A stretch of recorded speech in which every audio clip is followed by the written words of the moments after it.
Good evening, everybody. Welcome to Critical Mass. Why are you calling me when you know that I'm live? Getting a call from the boss. So today I had the pleasure of doing a recorded interview with the Brooklyn Brawler. Yes, the Brooklyn Brawler. And it was awesome. It was one of the best interviews I've had the honor and pleasure to take part of. And what we're going to do tonight, ladies and gentlemen, is we are going to... I'm going to play the pre-recorded interview. And I want to see everybody's smiles because it's... It just, I don't even know how to explain it. We got some inside, WWF stuff, some stories. Brawler talked a little bit of politics because he's not real big on talking about politics, but he has the same concerns about where our country's going. And it was just a really chill conversation. He went through, I got to tell you, he went through hell to make this thing happen. He left his house and he went down to the Verizon store because we were having trouble with links, and he really wanted to do this interview, and I'm honored by that. So, without further ado, I hope you guys can hear this in the space, and we did do a sound check. So, here's the interview. Take it away.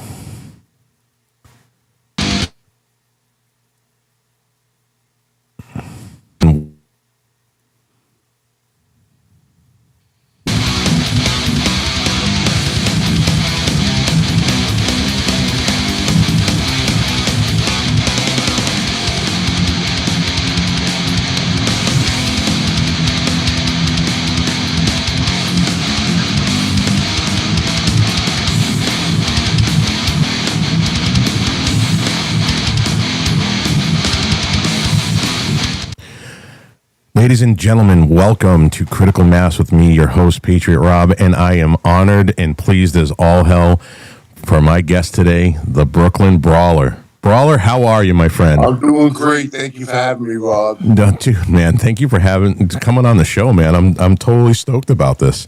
All right. How are you doing, man? I'm doing fantastic. I'm doing autograph sessions here. Fake. Tell my surgeon that. You hit. Of course I'm having. Why wouldn't I have issues? Stand by, tech support's here. Oh, look, tech support's here. It's frozen there, guy. Go ahead and take that off the screen a second. Uh-huh. Dashboard. Okay, you're gotta give me 1 second because I gotta go ahead and go into studio. This is hilarious. Of course. Of course. How long is it? Is it September 3rd? It's this one. Yep. Today. Okay. Stand by. Click download. Also, can you check your chat? Documents. That conservative pen. Yeah. She's helping Rob behind the scenes, right? Yeah. Doing things cool. Stand by. I'm just gonna name this Rob1. Save. Give me 1 second, Rob. Yeah, and all of a sudden it's saying Kiss of Judas when I actually changed it and applied it to all. The title. Wow, it does look like that. I was gonna. Yep. No, I changed it. Warboy Studios, Kiss of Judas. Okay. Did you change it after you hit live? No, I changed it earlier. Is it possible that Mike Fanone?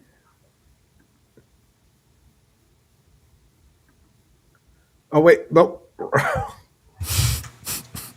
My bad. Wrong file. Coming soon on 1776. If you guys are watching this right now, I hope you laughed at that. I can't. I'm sorry. This is what happens when you get a Cuban who came over here on a raft trying to run the studio in the background. Oh, damn, don't make me defend fucking Rafty over here, bro, but I don't think you get to be talking shit about anyone's quality fucking. Listen, I'm Fake. Tell my surgeon.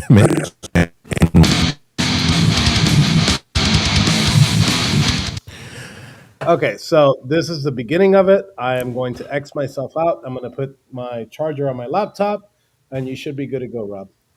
all right. Play with. Everybody, Enrique in here to screw it up and then fix it. Oh, right. now it's my fault. All right, guys, we're going to start this now. Ladies and gentlemen, welcome to Critical Mass with me, your host, Patriot Rob, and I am honored and pleased as all hell for my guest today, the Brooklyn Brawler. Brawler, how are you, my friend? I'm doing great. Thank you for having me, Rob. No, dude, man, thank you for coming on the show, man. I'm totally stoked about this. All right. How are you doing, man? I'm doing fantastic. I'm just doing autograph sessions here and there because, my body's a little beat up, it's all messed up. Yeah, I would assume so. Man, listen, we all know about wrestling, but it takes such athletic prowess to do what you guys do. Like, I hear people say wrestling's fake. Tell my surgeon that. You hit those mats like a motherfucker, man. So, yeah, absolutely. My career? What do you want to know? Anything? Well, listen, I've heard you speak before, and I want to get into this because this is important to me. Cool. Your message is so unbelievably positive. In a world that's so overwhelmingly negative, I have never heard you in any time that I've heard you speak be negative about anything, man. You push this positive message, and for the people that are watching this, I want you to give them your secret. How do you stay so positive in especially the climate that we're in right now? Well, what I did when I was 16 years old, I wanted to be a wrestler, and I just said to myself, I am going to get in WWF no matter what it takes. And I believe that everyone could do the same thing because it worked for me. Because if you believe in what you want to be, it'll turn into passion and confidence. And the passion and confidence is magical. It can't be seen, but it can be felt by everyone, and it will take you right to your goal. And that's what I want other people to do. Yeah, your resilience in this and your positivity just shines, man. I'm sort of black pilled, I guess. Oh yeah, man. Listen. I've been black pilled for 35 years, man. It's ever since Waco, I was like, no, and it's hard, but I look at people like you that just plow through and plow ahead and say, you know what, I'm not going to let the weight of this bullshit bring me down, and you just espouse positivity, my friend. So I want to ask you, your legacy is the Brooklyn Brawler, and many characters, you know that. I do. But you want me to give you a synopsis of how you go right ahead. Then we were going to get to that, but you go right ahead, man. The floor is yours. After I was 16 years old, and I told myself I want to be a professional wrestler in WWF, and nothing's going to stop me, and I will never give up. And like when I became 22 or 23, I got into WWF at that time. And then when you go to one goal, another goal arises. I wanted to be famous in WWF. So Bobby Heenan came up to me after 4 or 5 years and said, now that you know how to wrestle, now I am going to turn you into the Brooklyn Brawler and put you in my family. So I was with Andre the Giant, Paul Orndorff, Rick Rude, all the top guys. He turned me from Steve Lombardi to a top heel. You know what I mean? Mm-hmm. So then that goal was reached. My next goal was I want to wrestle in Madison Square Garden. And I got to Madison Square Garden. I wrestled there 41 times. Amazing. I wrestled Shawn Michaels in Madison Square Garden for the WWF World Heavyweight Championship in Madison Square Garden, and I actually seen myself on the billboard. But when I seen on the billboard of Madison Square Garden my name, I didn't go, "Well, that's me, that's me, that's me." I just said, "That's cool," you know. I'm humble and I have no ego, because if you're not humble, you will stumble. That is true. That is true. Just trying to stay humble when you're in the spotlight is a very hard thing to do. And then check this one out. You want a good story? If you want me to control the stories, I can give you the stories. Yeah, I got questions for you, but you go right ahead, man. Okay. One time, the phone rang in the house. I was washing my car outside. My wife said, "Vince McMahon's on the phone." I said, "Vince." He goes, so he said, "How you doing, Vince?" He goes, "How you doing, pal?" He goes, "I need you to do something for me. I need you to fly to Calgary, and I want you to wrestle Bret Hart for the World Wrestling Federation World Heavyweight Championship." I said, that's fine, Vince. I wrestled Bret a million times, but I want you to do it as Doink. I said, "The only problem is the paint job." He goes, "I knew you were going to say that. What we're going to do is we're going to fly you to Cleveland, where Matt Bourne was presently suspended, and his wife is going to give you the outfit in a baggage claim, then go back on a plane and fly you to Stanford, where you're going to meet Jill, our makeup girl, who's going to teach you how to put the Doink face on and give you all the things you need to be Doink. Then we're going to put you back on a plane. You're going to go to Calgary, and you're going to wrestle Bret in the main event." And I did it. I did everything he said, and people never knew it was me. Wow. I walked out and they hated me. Because Doink was on heel at that time. That's when he first happened. Yep. And Bret's hometown, you know what I mean? Anything I did to him, they booed the shit out of me. Everything he did to me, they cheered. It made the match easier, you know? Yep. But it's from, "Oh, the Book of Brawler, I'm going to kick your butt," to you know what I mean? You know, it's funny. I was going to ask you if you had some behind the scenes stories that people have never heard before, and that's actually perfect. It's all a true story, and you know, I had Dwayne "The Rock" Johnson's first match. Yep. Did you know? No, I did know that. Wow, have you seen him? I see him. I talk to him time to time. I don't see him very often because he's all over the country, all over the world, actually. No, I mean, have you seen the pictures of him that came out yesterday? He trimmed down a lot. Oh, yeah. He lost a ton of weight. Yeah, I think that. I don't know why. I'm not going to ask his personal business or nothing, but I would assume it's for a role that he wasn't required to be bulked up, you know. Yeah. You know, actors will change, but hopefully it's nothing bad. Yeah, hope not. He's a good guy. He's my good friend. So, what do you think that your legacy means to fans? What's it like for you? Like when you have a fan come up to you, you know, what do you think the impact that you've made on wrestling as a whole? And then, you know, I think you've impacted people's lives because, like I said, I actually met you on X 2 years ago, and you know, like I said, you've impacted me because I've heard your story. And I said, you know, when I started doing the show, I said, one of the guys I want to get on here because of who you are as a man and how you live your life.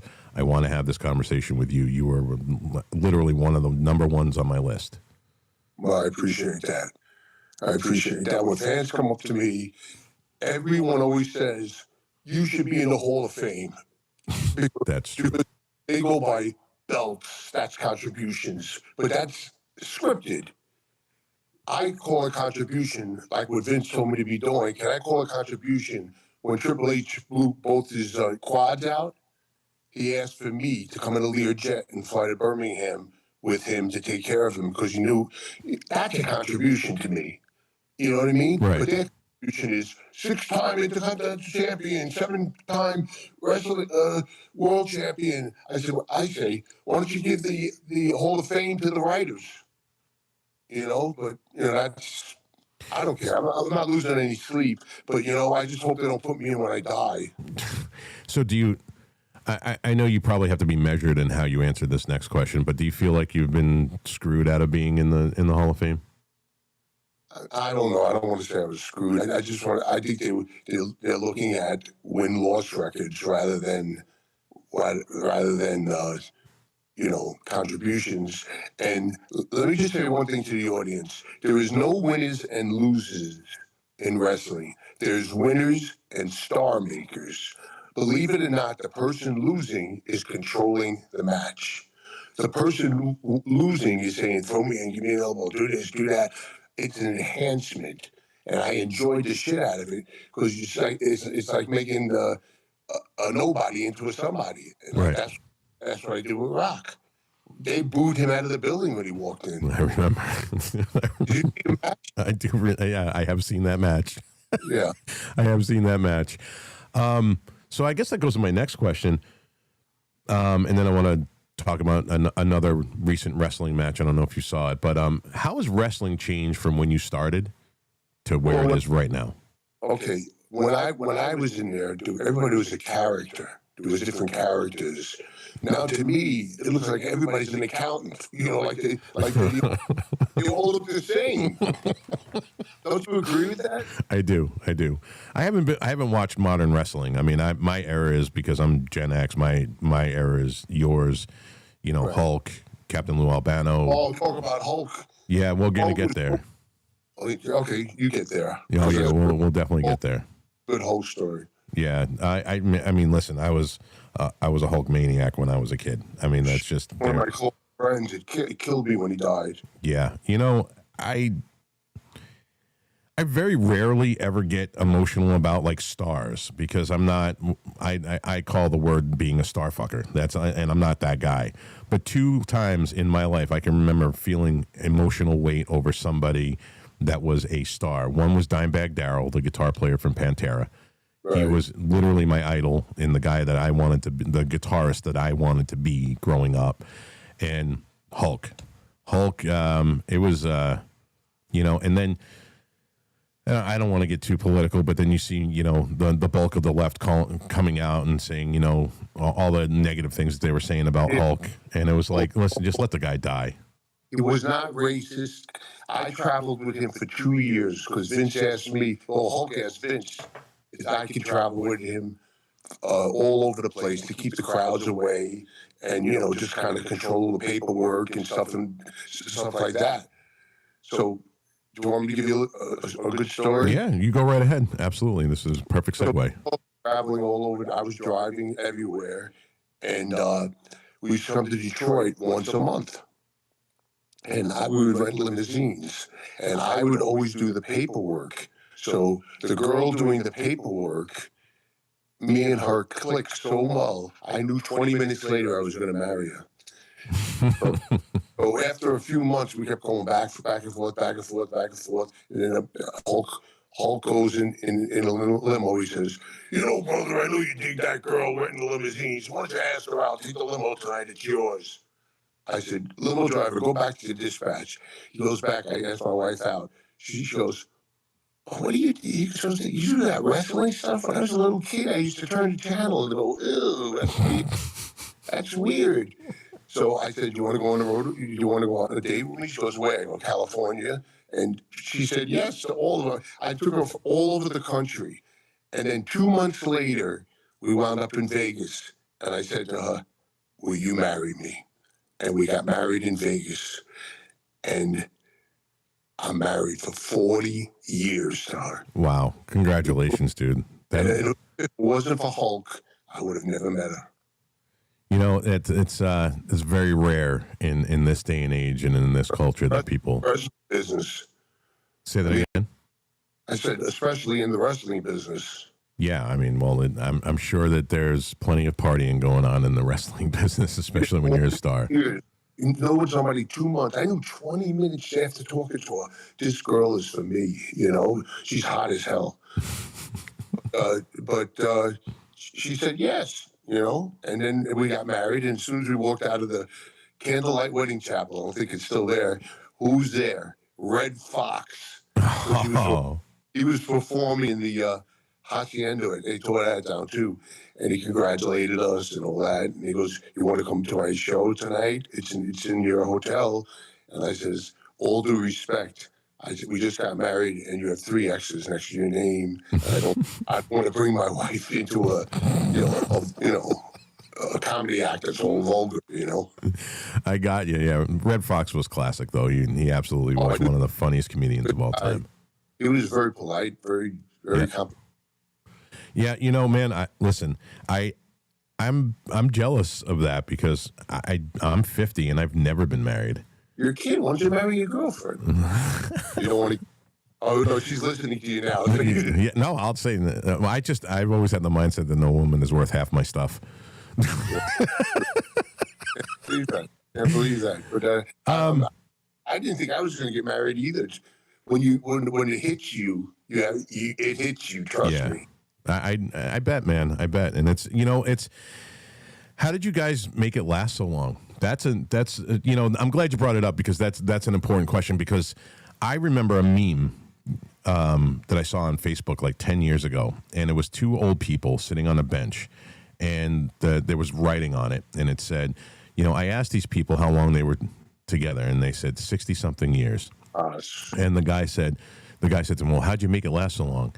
And the husband said, son, we're from a generation where we fixed things that were broken. We didn't just throw it away and buy something new. And I was like, I would thought that was pretty prolific. And in today's day and age, it's just too easy to be like, all right, I don't like how you take your socks off. I want a divorce. Right. How did you guys make it work for so long? The secret to a long marriage like mine is to make your wife your best friend. Not only your wife, your best friend. So we got along. I mean, we had arguments, we had the normal marital stuff and this and that, but I love it. I love her more today than the day I met her. And I'm going to be dead. I'm going to die with her, Yeah, my grandfather was from that generation, and he was married to my grandmother for like 62 years. Yeah, that's the generation. Yeah, and it's true. It's like today everything's disposable, and but that actually brings me right back to the original question I asked you because we got off. You said that everybody looks like accountants today.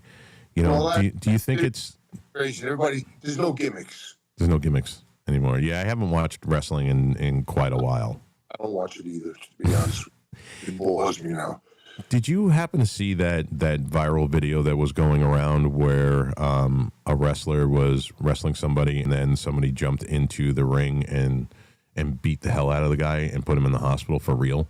Yeah, I heard about it, but I don't know the details. Yeah, it was pretty bad, man. It was beat him up? Oh, he was just straight drilling in his head, and he got a concussion. Beat him up, or the guy beat the wrestler up?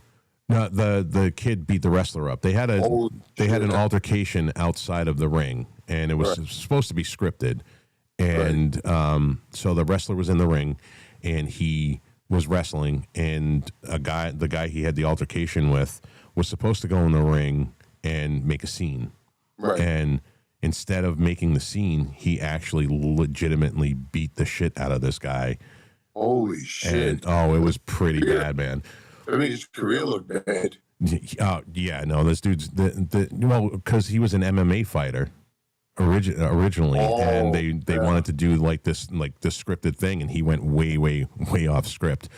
So I guess my question is, have you ever seen anything like that, like where guys have gone off script and dudes have gotten hurt? I'll tell you one thing. When I went one time, I was in Madison Square Garden, and they told me to knock New York, take my shirt off, and have a Boston shirt on. Oh, shit. And it was almost a riot. And I said, I'm sick and tired of this stinking town. I am now going to be known as the Boston Brawler. Holy shit. They went crazy. Dude, listen, I got to tell you, I was born and raised in New York. I was born in the Bronx. I was raised in Yonkers. All right. And then I lived there for the beginning of my life. And then I ended up in Massachusetts for like 27 years.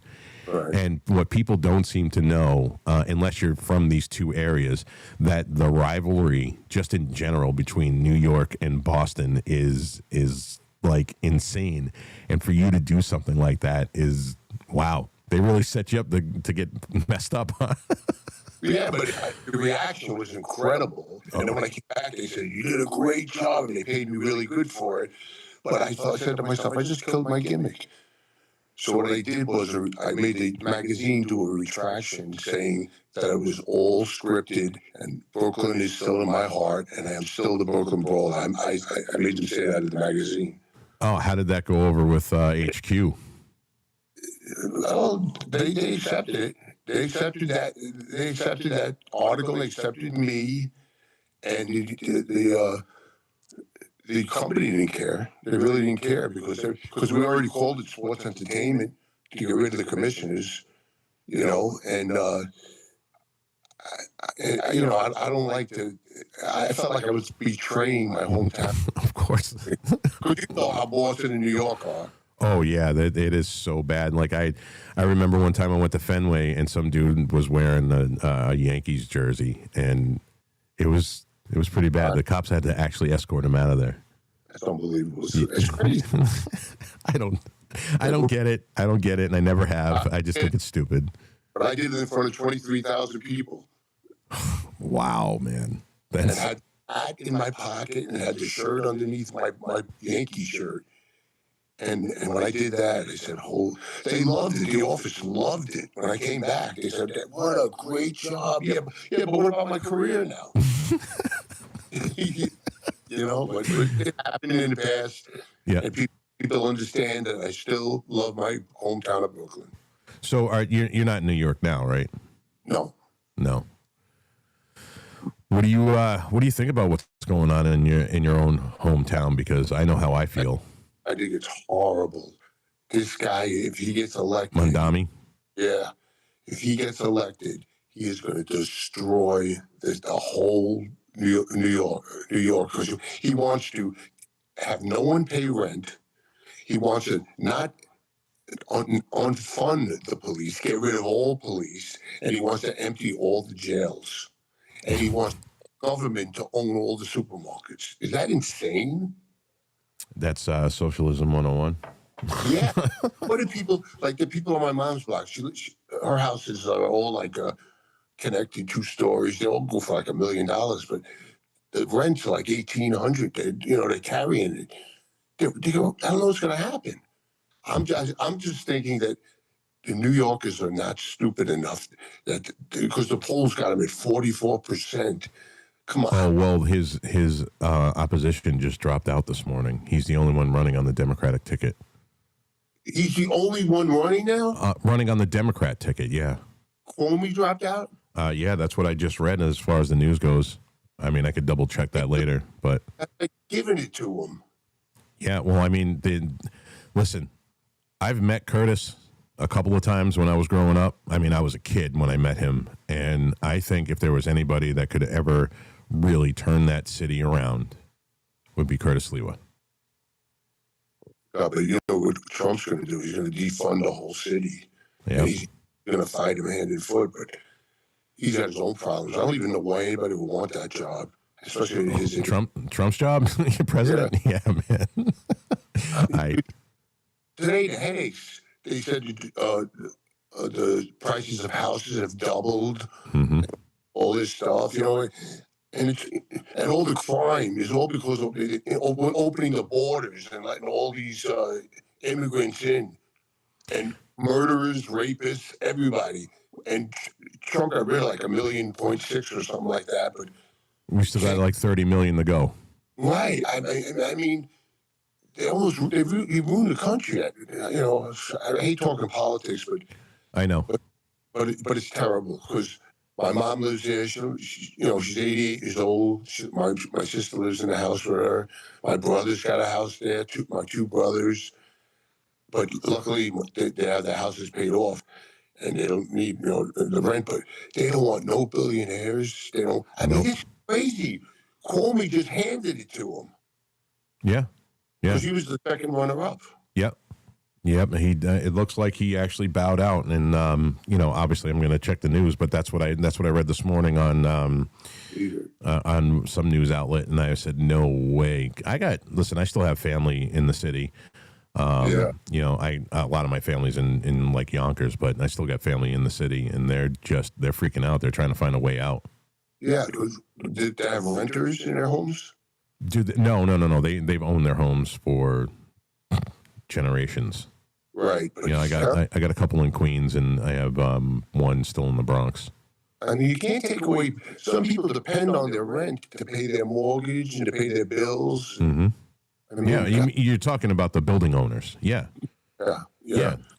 This guy's going to destroy the city. You're 100% correct. And I know, like I said, like you said, I know you don't like talking politics because I don't rarely ever hear you talk politics. But this is like an important topic. You know what I mean? This is our home. It is. I don't know what's going to happen. I really don't.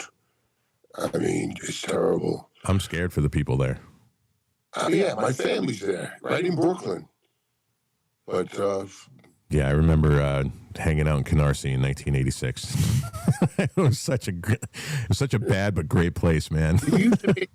Brooklyn used to be great. I used to love to walk around the city. We used to go to Macy's. I used to come up and buy anything you want in Macy's, and we can't do that no more. No, I mean, I remember as a kid in like, what was it, 83 or 84, you know, getting on the train and going into the city and going to FAO Schwartz and, you know, just hanging out in the city and just doing the thing. You know, that's when Giuliani started cleaning the city up. So.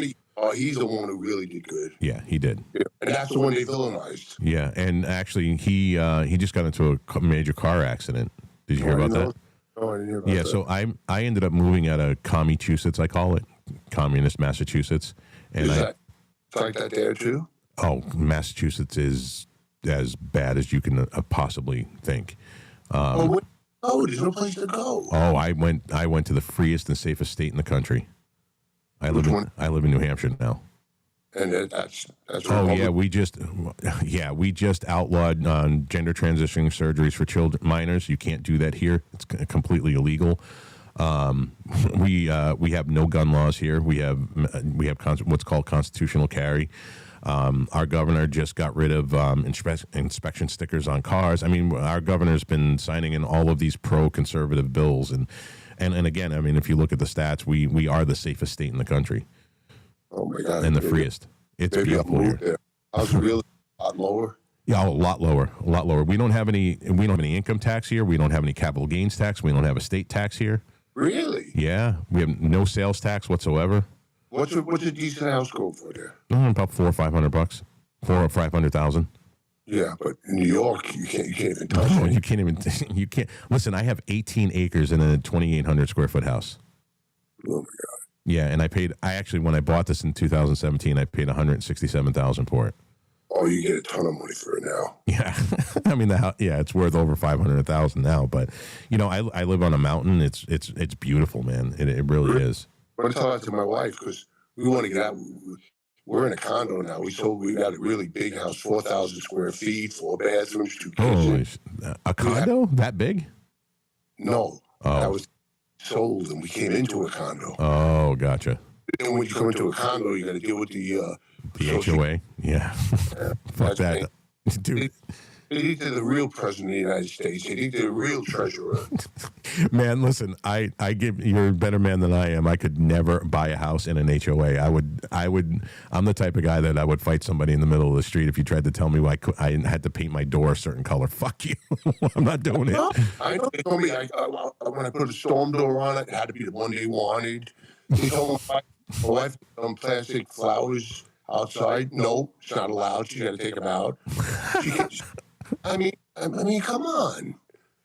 Yeah, no, I couldn't do that, dude. I don't know how people fucking. It's like, I don't know if you ever watched any the show Tulsa King, and in the second season he bought that house in the HOA, and the HOA guy just kept driving around and giving him shit about everything he was doing. Stallone's in the show, so. And he finally just ended up, I think he got the point across with the guy, and the HOA guy now drives around scared shitless going, hi. I know we're going to eventually sell. Yeah, I mean, listen, you know, seriously, Brawler, look at New Hampshire. It is, you know, as far as the crime rate, there's nil. And as far as, you know, what? there a certain town, or Yeah, there's plenty of towns. I mean, listen, man, I'll message you in the back end. There's plenty of towns that are offering growth, and we have something in here called the Free State Project, where we're trying to bring people more of a conservative mindset, not Republican, because conservative and Republican is different as far as I'm concerned. They're trying to bring in constitutional conservative people into the state and making the state as red as humanly possible. right? It's a beautiful state, but you got to deal with cold. Look into that because we want to. She wants a small ranch. Oh, there's plenty of those here. with low, not much landscaping, Yeah. And over here, they just keep raising the association. And What state are you in now, if you don't mind me asking? Michigan. Oof. You're in Michigan. Yeah. Ooh. No, we don't have any crime here. But an HOA. You don't have any crime where you're at, but Detroit is a different story, and you got all the downtowns are bad. New York, Detroit, Yep. Chicago is bad. Baltimore, Memphis. Yep. I mean, all because, Tulsa. Why do you think that is? That this happened all of a sudden? No, the reason why the reason why that is because all of those cities are blue and Democrat controlled. Yeah, That's why they're like that. And all the people that came in that were called. Yep.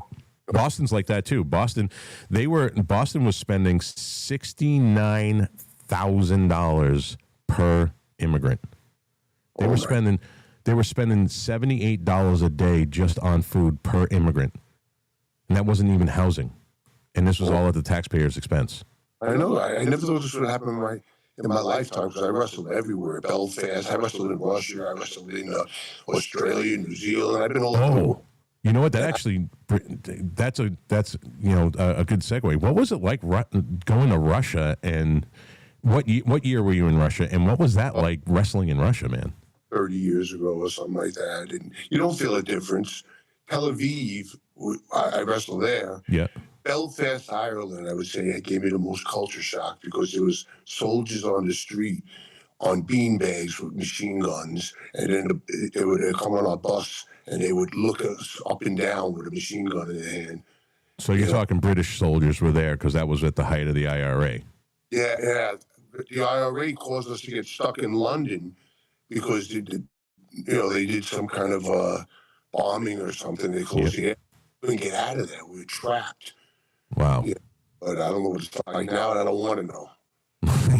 Well, yeah, Ireland is being overrun with Muslim immigrants. Same thing with England. Same thing with, finally the Italian Meloni. Yeah, that's her name. Yeah, the president of Italy has said, You know what, we had enough. We had enough. We're sending these people back. We don't want them in because they're destroying Italy. And the Italian people are saying no. And I'm 100% Italian. I was born in.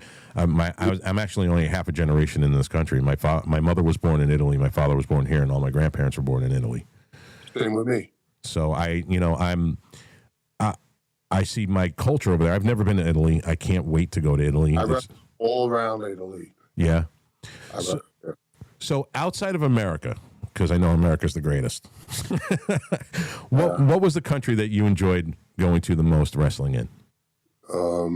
I think New Zealand was kind of weird because it was like looking at a 1960 magazine. Everything was like old-fashioned kind of.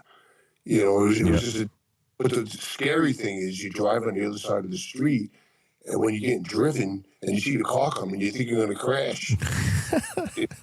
It's crazy, man. I'm telling you. Really. New Zealand people were good people. Yeah, the wrestling people were the wrestling people. They were fans. Yep. And we were always protected, because we had security and all kinds of shit. But like I wanted to go to the mall across the street in Tel Aviv, and the guy he said, you got to go with these two security guards. They got walkie-talkies. I said, what are they going to do? Call you and say I was just killed? You know what I mean? I told them, stay behind. I'm going myself, and I did that. Like an idiot because I was a young kid that didn't care about shit. So, in all of the countries that you went to, what was the worst experience you had? I would say Belfast because they called me up at home and they said, we need you to go to Belfast because one of the wrestlers got in trouble with his wife or something. He did something. He said, we need to get somebody out there, but we don't have time to get you a visa. So tell the border you're going there on vacation. When I got to London, they said, place of Oregon. Or where are you going? I said, Belfast. They said, reason for going? I said, vacation. They said, Belfast vacation? I said, isn't it my choice where to go? You know, but that's... Yeah, because you couldn't lie at that time. That was the 80s, I assume, right? Yeah. Yeah, you couldn't lie and say you were going on vacation when you were actually doing work. That was a crime, correct? But I don't want to... I got you. It's unbelievable. I'm telling you, my career was insane. It really was. I mean, from Brooklyn Brawler to Doink the Clown to Kimchi with Kamala. Oh my God, Abe Knuckleball Schwartz. Remember that one? No, I don't. Oh God, you got to look that up. Okay. Remember the movie The Warriors? Oh yeah, Warriors come out and play. 4 players. Yeah. So I got the idea where I could paint my face like a baseball player, wear baseball clothes, Oh. and go out. So I had a wrestler. I don't know if you remember the wrestler, Damian Demento. I don't. He was an artist. I says, here's a napkin, draw a face as a baseball. And he did that. I knocked on Vince's door and I said, Vince, can I show you something? He said, sure. I put the thing in front of him. He looks at it, puts the glasses to the tip of his nose. He goes, I'll give it some thought. And I said, can I say one more thing? He goes, go ahead. I said, it's never been done ever. He goes, really? Get Shane in here. Get the writers in here. We're going to do this. This is because I said that. You know, that's awesome. It always wants to be the first at everything. And with the Kamala gimmick, it was wrestle as Brooklyn Brawler in the first match and be in the main event with Kamala against Hogan in the last match. And let me tell you something. Hogan was the first to have the biggest pop ever. The guy was so over, it was insane. He wanted to come to my brother's wedding, and I told him not to because I said, you're going to take all the attention away from my brother and his wife. You know, but could you imagine that? Yeah. They wouldn't even care about the bride and groom. Well, yeah, I mean, it's the Hulkster, man. I stood at his house. His first wife cooked me dinners and stuff, and it was unbelievable. It really was. He always told me to drive 100 miles an hour. And we got stopped every 30 minutes, but we never got a ticket because as soon as the cops seen him, Hulk Hogan, oh my God, just give me an autograph. Well, that was back in the days when cops could had discernment and they can, be like, hey. They would say, Johnny, we got Hogan, we got him nailed. You know what I mean? Yeah. But it's all different now. Hogan told me if we did the things today that we did back then, we would be in jail. Yep. Because wrestlers got away with murder back then. Yeah, I mean, you guys were fucking superstars, man. Years, it's like, oh my God. It's like traveling with a movie star, you know? But to me, he was just a normal guy. Just like Rocky's just a normal guy to me. You know, but that match with Rock, 15,000 people were booing him. And I told him, I said, I know how to turn this around. I turned it around. By the end of the match, 15,000 people stood up yelling, we love Dwayne. We love Dwayne. He had $7 in the bank when he had that match with me. And he sent me a giant picture, like the size of a 46-inch TV set, with him hip tossing me on top, $7 in glass, and in gold on the bottom it says, Steve, I had $7 in the bank when I wrestled you, and I can never thank you enough. That's what he said on it. Wow, that's awesome. But he did the same thing that I tell people. You could do anything you want. You just got to believe in it. He wanted to be he really used wrestling to get into Hollywood. Oh, yeah. True goal. But he was such a good talker that they liked him, you know, and good looking guy. He was built good, you know, and he got a call from Brendan Fraser, and he says, could you be in my movie Scorpion King? You know, as a co-star. Yep. He was and went to #1, and then they did a spin-off with Rock as Scorpion King, and that went to #1, and then his career started taking off, and he had a couple of flops like the Tooth Fairy. wasn't a That was flop. so bad. That was so bad. It's like you've been hearing that. But I think what really got me, like, when I saw his actual acting skills, he's got really good comedic timing. Yeah, which like is Jurassic Park. no, it was the Rundown with. Oh, yeah. I thought he was absolutely hilarious, and his timing was perfect in that movie. Yeah, he definitely became a great actor. Yeah, yeah, and then obviously, I really listen. I like highbrow movies, but at the same time, I'm an old school '80s action guy, and I love big popcorn movies. And I think he's probably one of the best things about the Fast and Furious franchise. Like, he was great in that. I agree. And I even liked Hobbs and Shaw. That I thought that was a great movie, Yeah. just because it's goofy. I love movies, but to watch Jurassic Park. That was he called it a money making machine. What he was in? What, the new Jurassic Park? Oh, he has his own version of it. Jurassic Park with Jack Black is in it, and Jumanji. Jumanji. I'm Yes. sorry. No, I got you. Yeah, no, I saw it. He was great in that. He was great in it. It was good. I told you the wrong name. Yeah, no, it's all right. Yeah, no, Jumanji. Yeah, no, he was good in that. And I think he developed. Like, you watch his development from his first time playing the Scorpion King to where he is now, and Same way in the wrestling. When he first started, he wasn't a great talker. They sent him to Memphis, and when he went to Memphis, my buddy took him in. He was to his house because he got foreclosed. His whole family, and he had nowhere to live. And my buddy took him. He was only like I don't know. I forget how old he was, but he bought him a car off a crack dealer. wow. For $40, and then they hear something in the back. Rock's young. He's driving a car. His father got pissed. There was a crackhead in the back. So Rock said, "Get the hell out of here." He says,